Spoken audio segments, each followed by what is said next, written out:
والصلاة والسلام على سيد الأنبياء وأشرف المرسلين وعلى آله وأصحابه الطيبين الطاهرين أما بعد. یہ جو اجلاس ہے تدریب المعلمین کا، اس میں بات کرنے کے اکثر حقدار تو رحمان شوکت صاحب ہیں، معان مفتی امتیاز صاحب ہیں، حضرات تشریف فرما ہیں. یہ حضرات ہی اصل آپ حضرات سے گفتگو کریں گے، اپنے تجربات کا جو نچوڑ ان کے پاس ہے تعلیم کا، وہ انشاءاللہ آپ حضرات کے سامنے بیان کریں گے، اور وہی اس لائق ہے کہ اس کو سن کر اس پر عمل بھی کیا جائے اور اس سے استفادہ کیا جائے. میں تو رحمان علی حسن صاحب کا شکر گزار ہوں کہ حضرت مولانا نے مجھے دعوت دی، یہاں حاضری کی، میں حاضر ہوا آپ حضرات کے روبرو اور آپ حضرات کے سامنے. مجھے تو مختصر سی بات عرض کرنی ہے.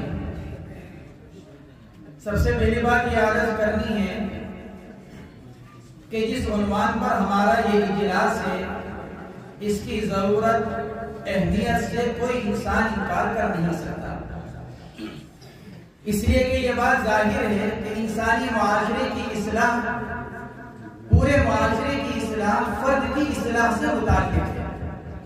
معاشرے کی اصلاح جب ہوتی ہے جب فرد کی اصلاح ہو جائے، اور فرد کی اصلاح کے لیے والدین کے علاوہ جو سب سے زیادہ دخل ہے وہ معلم اور مدرس کا ہے. انسان کی اصلاح کے لیے، انسان کی تربیت کے لیے والدین کے علاوہ سب سے زیادہ، بلکہ اگر یہ کہا جائے کہ بعض اوقات معلم اور مدرس وہ والدین سے بھی بڑھ جاتا ہے تعلیم اور تربیت کے اندر. اس لیے حضور پاک علیہ السلام کی براہ راست تربیت اللہ تبارک و تعالی نے فرمائی، اور بہترین تربیت فرمائی جو حدیث پاک کے اندر فرمایا گیا، علمنی ربی فاحسن تعلیمی وادبنی ربی فاحسن تادیبی. اللہ تبارک و تعالی نے براہ راست حضور پاک علیہ السلام کی تعلیم و تربیت فرمائی. پھر حضور پاک علیہ السلام کو اللہ نے اس امت کا سب سے پہلا معلم بنا کر بھیجا. خود حضور پاک علیہ السلام کا ارشاد ہے، انما بعثنی معلما میسرا. اللہ تبارک و تعالی نے مجھ کو معلم بھی بنایا، اور معلم ہونے کے ساتھ ساتھ میسر، آسانی پیدا کرنے والا، مشکلات کھڑا کرنے والا نہیں بلکہ آسانی پیدا کرنے والا. اللہ تبارک و تعالی نے ہمیں بھی اپنے فضل و کرم سے تعلیم و تدریس سے متعلق فرمایا. اور تعلیم و تدریس بھی کس چیز کی؟ ہم میں سے اکثریت قرآن پاک کے ساتھ متعلق ہے. قرآن پاک کا پڑھنا پڑھانا، قرآن پاک کے الفاظ، قرآن پاک کے معانی، قرآن پاک کے مطالب، ہم سب کا تعلق اسی سے ہے. تو یہ اللہ تبارک و تعالی کا شکر ادا کرنے کا مقام ہے کہ اللہ نے ہم کو اپنی عظیم کتاب کی تعلیم اور اس سے متعلق تربیت کے لیے اللہ نے ہم سب کو قبول کیا. اس لیے کہ کتنے ہی حافظ، کتنے ہی عالم، کتنے ہی مفتی آپ کو ایسے مل جائیں گے کہ اللہ تبارک و تعالی نے اس کو یہ نعمت مرحمت فرمائی، لیکن پھر آگے وہ اس کی خدمت کا سلسلہ قائم نہیں رکھ سکے. کوئی کسی شعبے سے متعلق ہو گیا، کوئی کسی شعبے سے متعلق ہو گیا. اس دور فتن میں ہمارا دین اور علم دین کی خدمت میں لگ جانا یہ اللہ تبارک و تعالی کا ہم پر بڑا احسان ہے. اس لیے اس کا جتنا بھی شکر ادا کیا جائے کم ہے، کیونکہ یہ شکر ادا کرنے کا مقام ہے. حضرت قاری امیر حسن صاحب رحمۃ اللہ علیہ، خلیفہ حضرت شیخ حدیث حضرت مولانا زکریا صاحب رحمۃ اللہ علیہ نے ایک مرتبہ فرمایا تھا حضرات اساتذہ کرام سے بات کرتے ہوئے کہ ہم لوگوں کو اس نعمت کے عظیم ہونے کا احساس نہیں ہے. اللہ نے جو ہم کو نعمت مرحمت فرمائی ہے، نعمت تدریس کی جو نعمت اللہ نے ہم کو دی ہے، اور اللہ نے جو ہم کو اپنی کتاب کے ساتھ جو تعلق مرحمت فرمایا ہے، ہمیں اس کے نعمت عظمیٰ ہونے کا احساس نہیں ہے.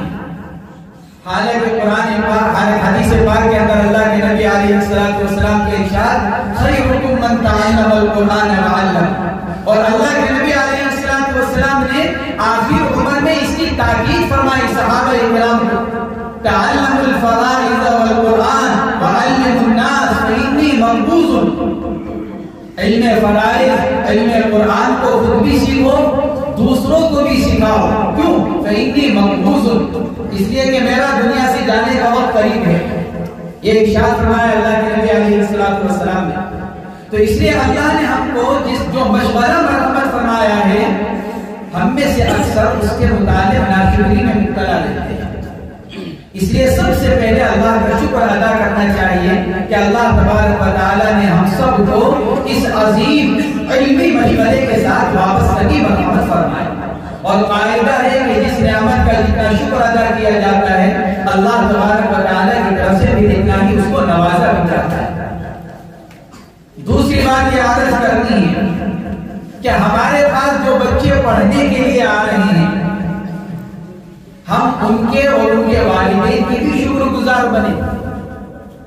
موجودہ زمانے میں جو اس وقت دنیا اور دنیا کی زیب و زینت کے اندر مشغولی کا اور ہر انسان اپنے بچے کے لیے بہتر سے بہتر کی طلب اور تلاش میں لگا ہوا ہے، تو ہر انسان یہ چاہ رہا ہے کہ میرا بچہ اچھے سے اچھے اسکول اور کالج میں تعلیم حاصل کر کر دنیاوی اعتبار سے ترقی کرے.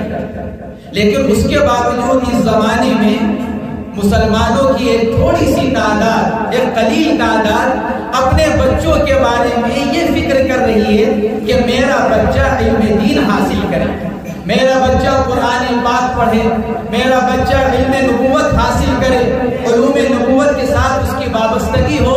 ایک بہت بڑی تعداد، ایک سروے کے مطابق مسلمانوں کے صرف 5% بچے مدارس اور مکاتب میں آ کر تعلیم حاصل کرتے ہیں، اور ایک بہت بڑی تعداد اسکول اور کالج میں جا کر دنیاوی تعلیم حاصل کرنے والی ہے. اس لیے ہم بچوں کے بھی شکر گزار بنے اور بچوں کے والدین کے بھی شکر گزار بنے کہ انہوں نے اپنے بچوں کو دینی تعلیم حاصل کرنے کے لیے ہمارے پاس اور ہمارے مدارس اور مکاتب میں بھیجا تاکہ وہ ہم سے علم دین حاصل کر سکیں. اس لیے مختصر سی بات بس یہ عرض کرنی ہے کہ یہ جو زمانہ ہے، یہ زمانہ سختی کرنے کا نہیں ہے، یہ زمانہ مار پٹائی کرنے کا نہیں ہے، بلکہ یہ زمانہ تو ایسا ہے کہ اگر ہم نرمی کے ساتھ، رحم دلی کے ساتھ اور شفقت کے ساتھ بھی اگر ہم کسی بچے کو پڑھانے والے بن جائیں تو یہ سمجھیے کہ یہ ہمارا بہت بڑا تعاون ہوگا مسلمانوں کے حق میں کہ ہم ان کے بچوں کو شفقت اور نرم دلی کے ساتھ ان کو تعلیم دے دیں قرآن و حدیث. اس لیے کہ یہ زمانہ سختی کا نہیں رہا، اور یہ بات بھی سب کو معلوم ہے کہ شفقت اور نرم دلی ایک ایسا ہتھیار ہے جو ٹیڑھے سے ٹیڑھے آدمی کو نرم کر دیتا ہے اور ٹیڑھے سے ٹیڑھے آدمی کو سیدھے راستے پر لے کر آ جاتا ہے.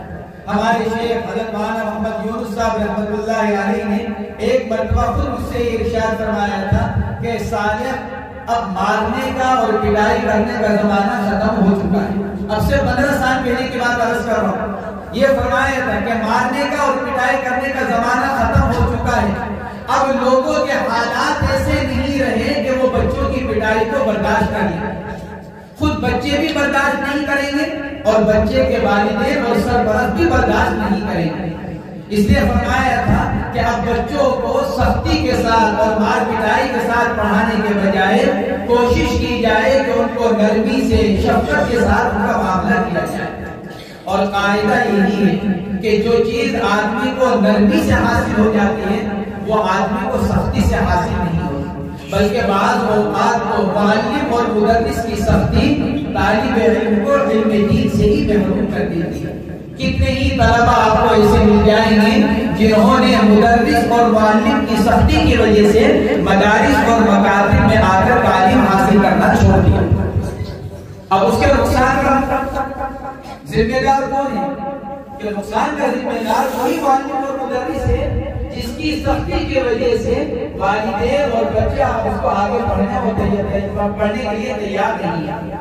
حضور اکرم صلی اللہ علیہ وسلم کو اللہ تبارک و تعالی نے اس امت کے لیے نمونہ بنایا، اور حضور پاک علیہ السلام زندگی کے ایک ایک شعبے کے لیے نمونہ بنا کر بھیجے گئے لقد کان لکم فی رسول اللہ اسوۃ حسنہ، حضور پاک علیہ السلام کو اللہ تبارک و تعالیٰ نے کمال علم، خلوق عظیم اور شفقت کے ساتھ آپ کو اللہ تبارک و تعالیٰ نے متصف فرمایا۔ کمال شفقت، کمال رحم دلی، کمال نرمی اللہ تبارک و تعالیٰ نے حضور اکرم صلی اللہ علیہ وسلم کی ذات اقدس کے اندر رکھی، اور ہم حضور پاک علیہ السلام ہی کے نائب ہیں۔ کتنے ہی واقعات احادیث کی کتابوں میں حضور پاک علیہ السلام کی شفقت کے ملتے ہیں۔ حضرت معاویہ رضی اللہ تعالیٰ عنہ کا واقعہ ہے، نماز پڑھتے ہوئے جب نماز کے اندر بات چیت کرنے کی اجازت تھی، پھر ممانعت والی ہوئی وَقُومُوا لِلَّهِ قَانِتِينَ، اور ان کو اس مسئلے کا علم نہیں تھا۔ نماز پڑھتے ہوئے کسی کو چیخ آئی، انہوں نے کہا الحمدللہ، انہوں نے جواب میں کہہ دیا یرحمک اللہ، حالانکہ نماز میں بولنا بند ہو چکا تھا۔ فرماتے ہیں کہ میں نے یرحمک اللہ کہا تو لوگوں نے مجھ کو گھورا، میں سمجھا نہیں کہ لوگ مجھ کو کیوں گھور رہے ہیں، تو میں نے اور جملے کہے نماز کے اندر، لوگوں نے اپنے لالوں پر ہاتھ مارے، مجھے اور سختی کے ساتھ گھورا۔ فرماتے ہیں میں سمجھا تو نہیں، لیکن میں خاموش ہو گیا، چپ ہو گیا۔ نماز سے فارغ ہو جانے کے بعد فرماتے ہیں فواللہ ما قہرنی وما ضربنی وما شتمنی، حضور پاک علیہ السلام کے بارے میں اللہ کے نبی نے مجھ کو بلایا، بلا کر نہ آپ نے مجھ کو ڈانٹا، نہ آپ نے مجھ کو کوئی برا کہا، نہ آپ نے مجھ کو کوئی سخت جملہ کہا، بس بلا کر مجھ کو یہ ارشاد فرمایا دیکھو بھائی، نماز کے اندر اب بات چیت کرنا ممنوع ہو چکا ہے، اور نماز کو قرآن پاک کی تلاوت اور ذکر اللہ کا نام ہے۔ یہ آپ نے مجھ کو سمجھایا شفقت کے ساتھ، نرمی کے ساتھ، رحم دلی کے ساتھ، اور مجھ کو آپ نے ایک جملہ بھی سختی کا ارشاد نہیں فرمایا۔ اس سے بھی بڑھ کر ایک واقعہ، ایک صحابی، ایک دیہاتی گاؤں کے رہنے والے مسجد میں پیشاب کرنے کے لیے بیٹھ گئے۔ ہم سب نے اس واقعے کو پڑھا بھی ہے، سنا بھی ہے کہ ایک دیہات کے رہنے والے آئے، مسجد میں نماز کے لیے پیشاب کا تقاضا ہوا، مسجد میں ہی پیشاب کرنے کے لیے بیٹھ گئے۔ جب ان کو جگہ نہیں ملی، صحابہ کرام دوڑے ان کو روکنے کے لیے، ڈانٹنے کے لیے، اللہ کے نبی نے سب کو روک دیا، اور جب وہ پیشاب سے فارغ ہو گئے تو اللہ کے نبی علیہ السلام نے پانی کا ڈول منگایا اور اس پر پانی ڈالا، اور پھر اس دیہاتی کو بلا کر ان کو نرمی کے ساتھ سمجھایا کہ یہ مساجد ان ضرورتوں کے پورا کرنے کے لیے نہیں ہے، بلکہ مسجد کو اللہ کی عبادت کے لیے بنائی جاتی ہے۔ یہ حضور پاک علیہ السلام کا درس اس کے اندر، تعلیم کے اندر، تربیت کے اندر، نرمی کے ساتھ، شفقت کے ساتھ لوگوں کو سمجھانا، شفقت کے ساتھ لوگوں کو صحیح بات بتانا، ان کو تعلیم دینا، بڑا ہو، بچہ ہو، بوڑھا ہو، جوان ہو۔ حضرت حسن صاحب رحمۃ اللہ علیہ نے ایک واقعہ لکھا ہے کہ ایک مرتبہ ایک یہودی بچہ، مدینہ منورہ میں یہود آباد تھے، تو ایک یہودی بچہ بڑا برتن پانی کا اٹھانے کی کوشش کر رہا تھا گھر لے جانے کے لیے، بڑا وہ برتن پانی کا۔ حضور پاک علیہ السلام کی نظر پڑی، آپ سمجھ گئے کہ یہ وزن اس بچے کی طاقت سے زیادہ ہے۔ آپ علیہ السلام تشریف لے گئے، اس بچے سے برتن کو لیا، برتن اٹھایا، اور برتن کو اٹھا کر اس کے گھر پر پہنچایا۔ جب بچہ گھر میں اندر برتن لے کر گیا تو یہودی باپ جو اندر لیٹا ہوا تھا، اس نے دیکھا کہ اتنا بھاری برتن یہ بچہ تو اٹھا کر لا نہیں سکتا، تو کس نے ان کی مدد کی؟ بچے سے پوچھا کہ تم اتنا بھاری برتن کیسے اٹھا کر لائے؟ بچے نے کہا کہ میں تو جانتا نہیں، بس میں برتن اٹھانے کی کوشش کر رہا تھا۔ ایک صاحب آئے، انہوں نے برتن اٹھایا اور یہاں گھر کے دروازے پر پہنچا کر گئے، تو وہ یہودی فوراً اٹھا اور جا کر دروازے پر دیکھا کہ آخر دیکھو کون ہے جس نے میرے بیٹے کے ساتھ یہ احسان کا معاملہ کیا اور میرے بیٹے کے ساتھ یہ نرمی کا معاملہ کیا۔ تو دیکھا تو دور حضور پاک علیہ السلام جاتے ہوئے نظر آئے کہ آپ علیہ السلام تشریف لے جا رہے ہیں، تو فوراً اس یہودی کی زبان سے نکلا کہ یہ شفقت، یہ نرم دلی اور بچوں کے ساتھ یہ احسان کا معاملہ تو ایک نبی ہی کر سکتا ہے، یہ شفقت تو نبی ہی کر سکتا ہے، نبی کے علاوہ کوئی اور یہ شفقت کا معاملہ کر نہیں سکتا۔ میرے دوستوں، بزرگوں اور بھائیوں، ہم انہی کے نائب ہیں، العلماء ورثۃ الانبیاء، ہم انہی کے نائب ہیں۔ تو نیابت حضور پاک علیہ السلام کے اوصاف میں، نیابت حضور پاک علیہ السلام کے اخلاق میں، نیابت حضور پاک علیہ السلام کی شفقت اور رحم دلی کے اندر. جس طرح اللہ کے نبی علیہ السلام نے شفقت کے ساتھ، نرمی کے ساتھ، احسان کا معاملہ کرتے ہوئے بچوں کو پڑھایا، بڑوں کی تربیت کی، اسی طرح ہم بھی بچوں کو پڑھائیں تو نرمی کے ساتھ، رحم دلی کے ساتھ، بڑوں کی تربیت کریں تو شفقت کے ساتھ. ہم حضور پاک علیہ السلام ارشاد فرماتے ہیں کہ میری تمہارے ساتھ مثال ایسی ہے جیسے والد کی بچے کے ساتھ. میں والد کی حیثیت رکھتا ہوں، تم بچے کی حیثیت رکھتے ہو. انما انا لکم مثل الوالد لولدہ، میری مثال تمہارے لیے ایسی ہے جیسے باپ کی بیٹے کے ساتھ. ہم بھی آنے والے بچوں کو اپنا بچہ سمجھیں. چھوٹے چھوٹے بچے ہیں، ہم آنے والوں کو کیا سمجھیں کہ یہ ہمارا بچہ. جیسے ہم اپنے بچے کے ساتھ شفقت کا معاملہ کرتے ہیں، معافی کا معاملہ کرتے ہیں، کتنی ہی بڑی بات ہو جائے بچے سے گھر میں، ہم اس کو کیا کر دیتے ہیں؟ معاف کر دیتے ہیں. لیکن جب بچہ طالب علم ہمارے پاس دوسرے کا بچہ پڑھنے کے لیے آتا ہے تو ہم اس کی ذرا ذرا سی بات پر اتنی سب گرفت کرتے ہیں کہ میں خود بھی چونکہ تعلیم و تدریس سے تعلق ہے، میرا اپنا حال بھی یہی ہے کہ گھر میں ہم سے زیادہ شفیق کوئی نہیں اور مدرسے میں پہنچنے کے بعد ہم سے زیادہ سخت کوئی نہیں. الگ الگ معیار اپنے بچوں کے معاملے میں اور آنے والے پڑھنے والے بچوں کے معاملے میں ہمارا معیار الگ الگ ہے. جبکہ ہمیں پڑھنے والے بچوں کے ساتھ بھی وہی معاملہ کرنا چاہیے جو ہم گھر میں اپنے بچوں کے ساتھ کرتے ہیں. جتنی شفقت، جتنی رحم دلی، جتنی معافی کا معاملہ. ایک صحابی نے حضور پاک علیہ السلام سے معلوم کیا تھا کہ میں اپنے غلام کو کتنی مرتبہ معاف کروں؟ تو حضور پاک علیہ السلام نے کیا جواب میں ارشاد فرمایا؟ جتنا تم اپنے لیے اللہ سے چاہتے ہو، جتنے تم اپنے لیے اللہ سے معافی چاہتے ہو اتنے مرتبہ تم بھی معاف کرو. اچھا بچے تو بالکل نادان ہوتے ہیں، کم عمر ہوتے ہیں. مجھے یاد آئی بات، مولانا مفتی رفیع عثمانی صاحب مفتی اعظم رحمت اللہ علیہ کی ایک جگہ انہوں نے لکھا ہے کہ اللہ تبارک و تعالی حضرات انبیاء کرام سے بکریاں چرواتے ہیں صرف اس لیے تاکہ بکریاں چرانے کی وجہ سے طبیعت کے اندر تحمل کا مادہ پیدا ہو جائے، برداشت. اس لیے حضرات انبیاء کرام سے بکریاں چرائی جاتی ہیں، اس لیے کہ بکری کوئی ادھر بھاگ رہی ہے، کوئی ادھر بھاگ رہی ہے. جو لوگ بکریاں پالتے ہیں وہ زیادہ واقف ہیں ان سے کہ بکریوں کا حال کیا ہے. اگر 10 بکریاں 5 بکریاں ہیں تو ان کو سنبھالنا مشکل ہو جاتا ہے. تو اللہ کے نبی علیہ السلام سے بھی بکریاں چروائی گئی اور پھر اللہ تبارک و تعالیٰ نے ان کے اندر تحمل کا مادہ پیدا فرمایا اور پھر اس کے ذریعے سے اللہ تبارک و تعالیٰ حضرات انبیاء کرام کو ترقی برآمد فرماتا ہے. اور مولانا مفتی رفیع عثمانی صاحب رحمۃ اللہ علیہ نے لکھا ہے ہمارے مکاتب میں پڑھانے والے حضرات اساتذہ کرام اور آنے والے بچوں کی مثال بھی ایسی ہے. بچے ایسے ہی ہیں جیسے بکریاں. کوئی بچہ ادھر بات کر رہا ہے، کوئی ادھر شرارت کر رہا ہے، کوئی ادھر بھاگ رہا ہے، کوئی ادھر کچھ کر رہا ہے، کوئی ادھر کچھ کر رہا ہے. استاد ایک کو سنبھالتا ہے، دوسرا کھڑا ہو جاتا ہے. لیکن جب استاد ان کے ساتھ شفقت کا معاملہ کرتا ہے، نرمی کا معاملہ کرتا ہے، ان کو اپنا بچہ سمجھ کر ان کی تربیت کرتا ہے، اللہ تبارک و تعالیٰ اس استاد کو بھی پھر وہی مقام اور مرتبہ مرحمت فرماتے ہیں جو اللہ تبارک و تعالیٰ کسی بڑے شیخ الحدیث کو دیتے ہیں. ہمارے اکابر ہمارے بزرگوں نے لکھا ہے کہ اگر اخلاص کے ساتھ پڑھایا جائے تو بخاری اور قاعدہ دونوں برابر ہیں.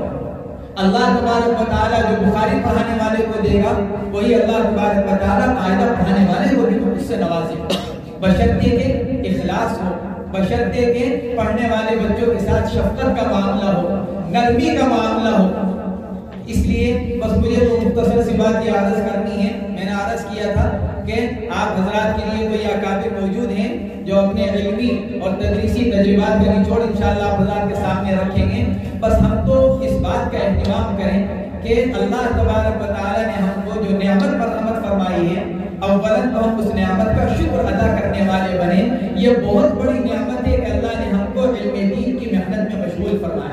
اور دین کی خدمت کے لیے اللہ نے ہم کو قبول کیا، اس لیے کہ یہ علم ہی دین ہے۔ ان ھذا العلم دین، امام محمد بن سیرین رحمۃ اللہ علیہ سے نقل کیا گیا، ان ھذا العلم دین، یہ علم ہی دین ہے، کیونکہ علم کے بغیر تو آدمی فرائض بھی ادا نہیں کر سکتا۔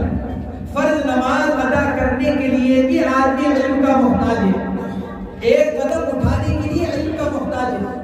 اللہ نے ہم کو دین اور علم دین کی خدمت کے لیے قبول کیا، اس سے بڑھ کر کوئی نعمت نہیں، اس لیے ہم سب اللہ تبارک و تعالیٰ کا شکر ادا کریں جتنا بھی ادا کر سکتے ہو، اور پھر اس کے بعد ہم اخلاص کے ساتھ اپنی اس کام کو کرنے والے بنے اور بچوں کے ساتھ شفقت کا معاملہ کرنے والے بنے، ہر طرح کی سختی سے، ہر طرح کی مار پیٹائی سے اپنے آپ کو بچاتے ہوئے، بچوں کو اپنا بچہ سمجھتے ہوئے ہم ان کو قرآن پاک پڑھانے والے۔ آج کا یہ بچہ معلوم نہیں بڑے ہونے کے بعد زندگی کے کون سے شعبے میں جا کر دین کی کون سی خدمت انجام دے دے، اور اس سب کا صحرا اور اس سب کا اجر و ثواب کس کے نامہ اعمال میں؟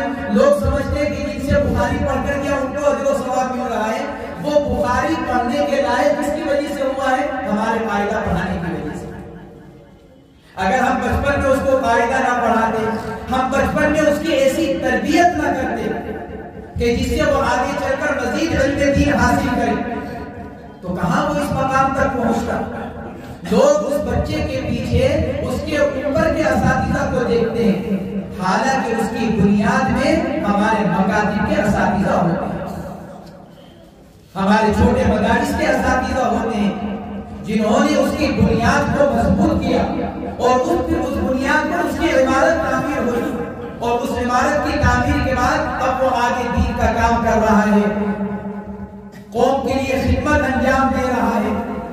اس سب کا اجر و ثواب یہ اللہ تبارک و تعالیٰ اولاً اور سب سے پہلے اس آدمی کو مرحمت فرماتے ہیں جس نے اس کو قاعدہ پڑھایا اور قرآن پاک پڑھایا۔ اس لیے فرمایا گیا خیرکم من تعلم القرآن وعلمہ، کیونکہ قرآن بچے کی ابتدائی زندگی سے متعلق ہے، اس لیے خیریت کا لفظ استعمال کیا گیا کہ اس امت کے سب سے بہتر افراد وہ ہیں جو خود بھی قرآن کو سیکھیں اور دوسروں کو بھی سکھائیں۔ اللہ تبارک و تعالیٰ آپ حضرات کے یہاں جمع ہونے کو قبول فرمائے، اور جس مقصد کے لیے ہمارا یہ اجلاس منعقد کیا گیا یعنی تدریس، اللہ تبارک و تعالیٰ ہم سب کو اس سے بھرپور حصہ مرحمت فرمائے، اور ہمارے اکابر جو بات بیان کریں اللہ تبارک و تعالیٰ ہم سب کو اس پر عمل کرنے کی توفیق مرحمت فرمائے۔ میں مولانا علی حسن صاحب کا بھی دوبارہ مشکور اور ممنون ہوں کہ انہوں نے مجھ کو موقع دیا، یہاں دعوت دی۔ اللہ تبارک و تعالیٰ مولانا کو جزائے خیر مرحمت فرمائے، ان کی محنتوں کو، کاوشوں کو اللہ تبارک و تعالیٰ قبول فرمائے، اور مزید ترقیات سے اللہ تبارک و تعالیٰ اس ادارے کو مالا مال فرمائے۔ آئندہ کے جتنے عزائم اور منصوبے ہیں اللہ تبارک و تعالیٰ ان کو تسہیل اور تعجیل کے ساتھ تکمیل کو پہنچائے۔ وآخر دعوانا الحمدللہ رب العالمین۔